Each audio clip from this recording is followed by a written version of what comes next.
Is Carlos Alcaraz at Big Three's level? This is the question that I'm going to try to answer today, and this is the question that I want to answer today. But before we start with the video, as always I invite you to subscribe to the channel. We are at 197 subscribers. We are still not there talking about the 200 subscribers milestone, so I hope that you subscribe to this channel. We are at 197, as I've said a couple of seconds ago. The goal is to reach 200 subscribers. We are very close, and I think that we can do it. This channel has a small community until now, but I'm confident that it is going to grow. And there's also going to be a second channel. I'm also going to open a second channel, but I still have to improve a bit on my editing skills in order to do so, because it's going to be a completely different channel, honestly, and it's going to be revolutionary in a sort of way, on my own word, of course. It's not going to be revolutionary for the whole world. It's going to be revolutionary for me, just to make it clear. Then also invite you to activate the notification bell, of course, because as you know, my videos are out sometimes at midnight, sometimes at 2 a.m., sometimes 4 p.m. You never know when a video is going to be out, so in order to not lose any of, in order to not lose is a bad word in this circumstance, in order to not miss any video, you have to activate the notification bell. Then, of course, I invite you to share the video to how many people you know, and then also leave a like and leave a comment in the comment section, as always, saying your thoughts on what I am and we are going to discuss today. So I want to talk about Carlos Alcaraz's chances of becoming a Big Three level. So when we talk about the Big Threes, of course, in tennis everyone knows who the Big Threes are. I'm talking about Roger Federer, I'm talking about Rafael Nadal, and I'm talking about Novak Djokovic. All of them have won at least 20 Grand Slams. Nadal and Djokovic pushed until, Nadal and Djokovic won 22 Grand Slams. On the other side, Federer won only, but it's not only, 20 Grand Slams. And today I want to talk about stats, talking about Alcaraz's chances to reach this level, which is incredibly high. The first thing that I want to talk about is actually Nadal's word at this year's Australian Open press conference before the tournament. He said that winning 22 Grand Slams is not winning 22 Grand Slams is not an easy feat, of course. And he said that because him and other two players won 20 or more Grand Slams doesn't mean that it is easy. Because to win 20 Grand Slams, it's something that sounds astonishing, something that it's impossible even to think about. But three players made it possible. So I made a video about, I think 1 year ago. It was, because it was in June, if I remember well, so it was 11 months ago, nearly 1 year ago, June 2022, of course. And I was talking about Alcaraz's career, and I was predicting his career, and I said that he was going to win 5 to 6 Grand Slams. This was before he won his first US Open, his first Grand Slam title. So now the things changed a bit. Honestly, I didn't want to put too much pressure on him, and especially didn't want to exaggerate with him. Today, honestly, I've changed my idea. I say that Alcaraz reaching 20 Grand Slam milestone, which is what means to be at Big Three level, seems improbable. It still is improbable, in my own opinion, but it's possible. Differently than 1 month ago, than 1 year ago, where I wasn't believing in his chances to do so. I think it's possible for Alcaraz to reach 20 Grand Slams. I think he has all the ingredients. He's 20 years old, he's incredibly young, he's the main favorite to win this Roland Garros. Right now he's demolishing Cobolli. He was leading 1 set and 2 games. He was leading 6-love, 2-love, and Cobolli on serve, so he was very close to actually continuing his bagel in the second set, then he lost some games. Okay, now I don't know the score because I'm doing this video when the match is played. And talking about Alcaraz, I think he has all the ingredients, as I've said.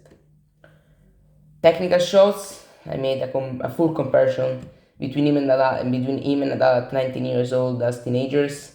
He has a fantastic forehand, drop shot, exquisite drop shots, backhand, fantastic in my opinion, slice, great one, variations, net game, serve still has to improve a bit, but is already improving, movement, something out of this world, footwork, and everything that goes with movement. So he has the ingredients. Mentally speaking, he is also very strong. So I believe that he has chances to do so.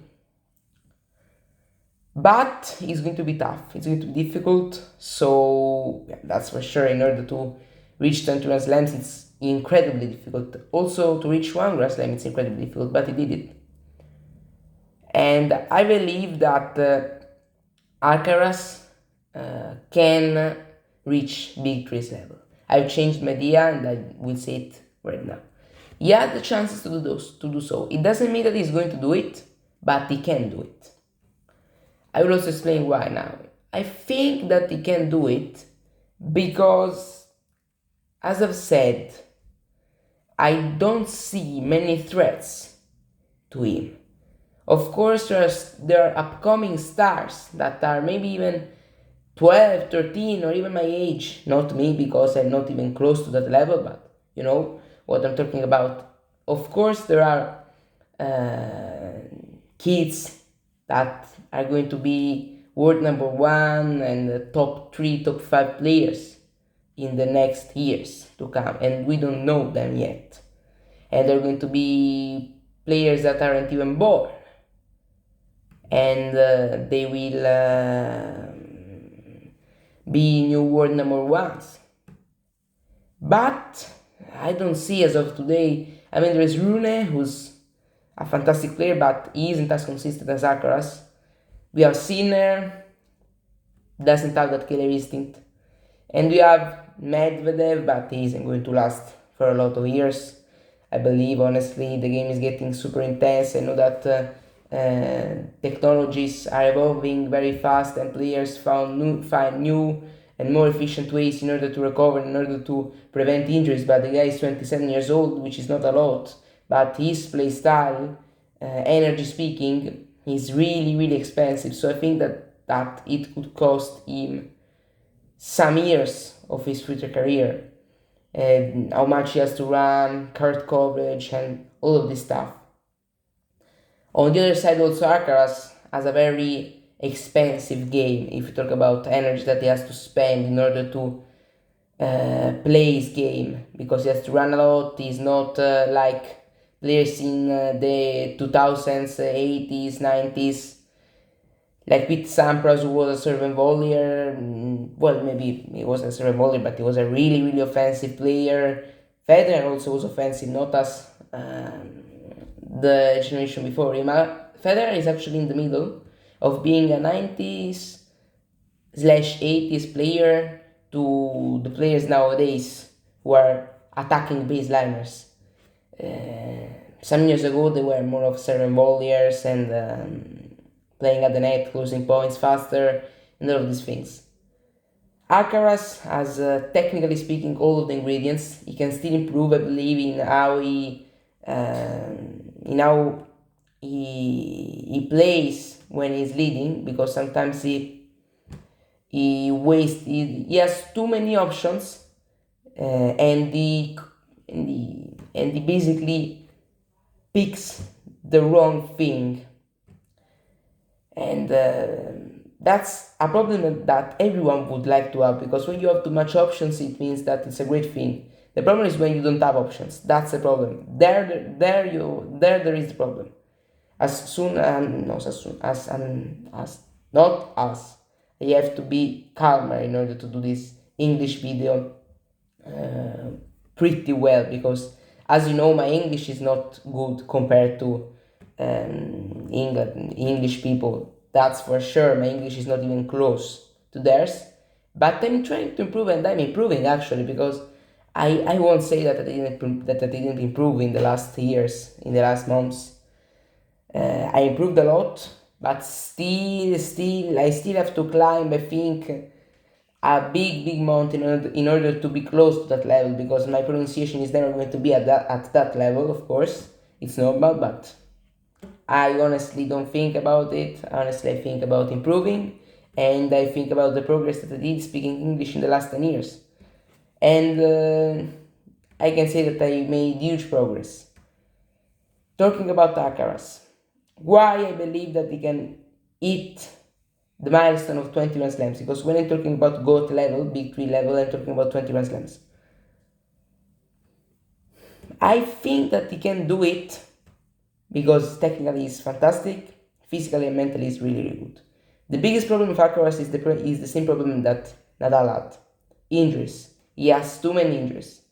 Thinking about all the tournaments that he skipped, let's start from last year's French Open. Okay, he didn't skip any until a certain point, but the problem started in Bercy, where he lost against Rune, but he retired because of injury. He missed the ATP finals. He still ended the year's world number one. Then he missed the Australian Open for another injury.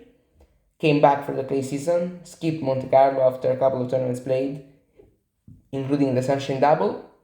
Now, luckily, he plays at the French Open, but he misses some tournaments. So, like Rafa, who missed some tournaments in his career, it's a problem for him. It's a problem for him because it means that every year, out of the 15 big tournaments, he misses 3 or 4, 2 or 3 at least.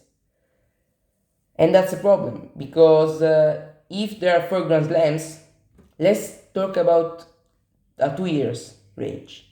If there are 8 Grand Slams and he misses 1, it's, if it was 100% chance, 100% of the tournaments played, let's say that he would win 3 and he would win 4 maybe, now he would win 3. So 2 years per 10 is 20, well, 2 Grand Slams for 20 years, but let's say 2 years per 7 is 14, and he would win 7 Grand Slams more if you talk about this thing. So that's a problem, that's his main problem. But honestly, I think that he's so good that he can do it. The other problem is pressure from social media. Something that the big three didn't have was the pressure from social media, and until of course a certain point of their career, but it was still something new until 10-15 years ago. Now there is huge pressure under on these players. If I was a tennis player nowadays, a professional tennis player nowadays, what I would do is to not have social medias. Well, to have social medias, but that other people control them. And you may say to me, yes, they already control their social medias, but what I would do honestly is that I wouldn't even control and wouldn't even enter my account once and see the comments, because if you read 100 comments, now let's talk about a smaller range, 10 comments, and there is one bad comment, the comment that is in your mind is the bad one, not the 9 good ones. So if I was a tennis player nowadays, I wouldn't even control once social medias. That's what I want to say. Alcaraz. Then I also have to talk about the reasons why he could fail to reach this milestone. Biggest reasons. First thing, only 3 players in the history of the game did that. Second thing, since he has a lot of injuries, since tennis is getting more intense and tougher physically speaking, it's going to be tougher to maintain a top level for 15 years. Because in order to win 20 Grand Slams, you have to be at the top for at least 15 years. Nadal win 22 Grand Slams in the range of 17 years. Djokovic did so in a range of 15 years. Same thing goes for Federer. So that is a problem. Another problem, potentially the younger opponents that are coming.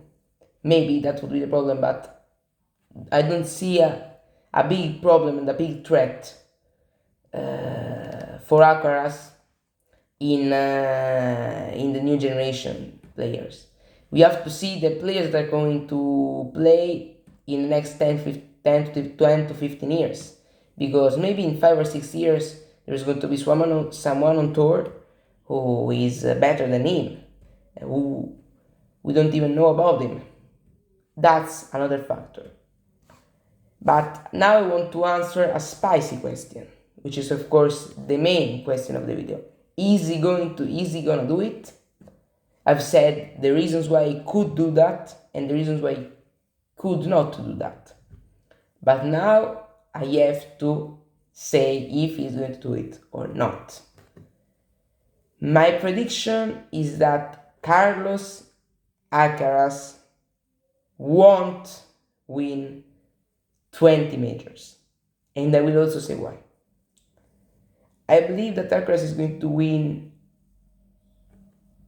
let's say, 15 Grand Slams approximately. A range that is between 13 and 17. Something like that. I think that he can dominate, he can win in the next 5 years, from this year to 2028, he may win 8, 9 Grand Slams, 10 even.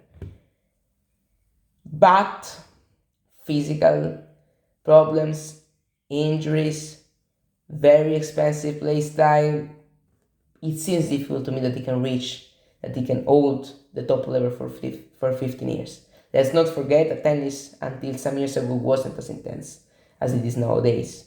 And this is also one of the reasons why the big three managed to play at the highest level until they were talking about Federer 38, until he was 38, Nadal 36, and Djokovic, let's see, he's still at the top level, even if I think that he's going to not be at the top level from next year and probably also the rest of this year. But Nadal and Djokovic lasted until 36 at least. Talking about Djokovic, Nadal seems difficult to me that in the next year is even going to play, honestly. I'm pessimistic about this, but I think he's going to play some doubles, but maybe he's going to play one singles, not at the French Open, because he doesn't want to be humiliated. Then Federer lasted until 38, but as I've said, the game didn't have the intensity that it does today. So, I want to know your answer to this question. I'm curious about it. Honestly, I've said that Alcaraz is going to win the 13 to 17 Grand Slams, something between that number. Maybe I'm wrong, maybe he's going to win less, maybe he's going to win more. We don't know, but the thing that I know is that for this video, I think it's everything. I think that I've said enough. And we'll see you in the next video of today, which is going to be the recap, the summary of the second day of the French Open. See you later.